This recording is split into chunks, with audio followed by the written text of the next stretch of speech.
Bahujan Samaj party की मुखिया मायावती ने बांग्लादेश में हिंदुओं पर हो रहे अत्याचार की घटनाओं को लेकर विपक्षी दलों को घेरा और पूछा कि मुख्य विपक्षी दल होने के बाद भी कांग्रेस और सपा इस मुद्दे पर चुप क्यों है। ये दोनों दल सिर्फ मुस्लिम वोटरों को साधने के लिए सिर्फ संबल हिंसा की बात कर मुस्लिम समाज को लड़वा रही है। मायावती ने मांग की कि केंद्र सरकार को बांग्लादेश के दलितों को भारत लाना चाहिए।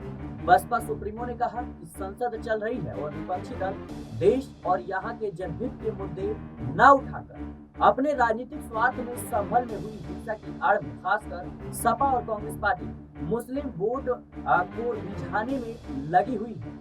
इन्हें बाकी मुद्दों से कोई भी लेना देना नहीं है। उन्होंने आरोप लगाया कि ये दल मुस्लिम समाज को भी तुर्क और नॉन तुर्क को आपस में लड़ा रही है, जिससे मुस्लिम समाज को भी सतर्क रहना है। मायावती ने कहा कि इससे भी ज्यादा दुख की बात यह है कि जिनकी बदौलत से संसद में दलित वर्ग के सांसद पहुंचे हैं, वो भी अपनी अपनी पार्टियों के आकाओं को खुश करने के लिए दलित उत्पीड़न के मुद्दे पर चुप्पी साध कर बैठे हैं। चाहे वो दलित के उत्पीड़न का मामला हो अपने देश का या बांग्लादेश का हो।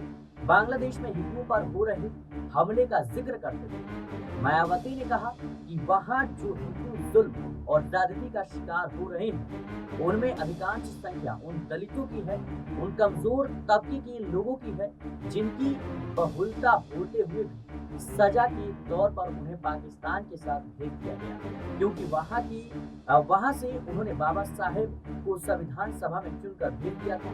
मायावती ने आरोप लगाया कि उस वक्त ये सब जातिवाद खेल कांग्रेस पार्टी ने किया था और अब जब उनका शोषण हो रहा है तो विपक्ष की मुख्य पार्टी चुप है और वो सिर्फ मुस्लिम वोट के लिए संभल चिल्ला रही है। इस मामले में समाजवादी पार्टी और कांग्रेस एक ही थाली के चट्टे बट्टे हैं।